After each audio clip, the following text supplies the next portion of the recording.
Police makes arrest in Dumi Masilela'S murder. Officials have confirmed that a man is being held in police custody for allegedly being involved in the murder of Dumi Masilela, as well as other crimes. The suspect was arrested last week and police believe he is linked to the Rhythm City actor being gunned down in Tembisa.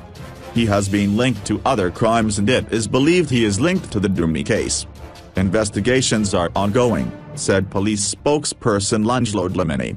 HUNGANI Executive Mayor Zodwa announced at Masilela'S funeral on Saturday that police had arrested suspects in connection with the murder. Police have downplayed this and confirmed that only one person is in custody and investigations into the direct link to the murder are continuing.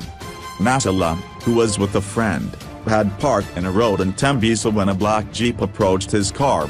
As he tried to drive away, he was shot once and drove himself halfway to hospital. He was still conscious as he went into surgery but after 5 hours he was declared dead.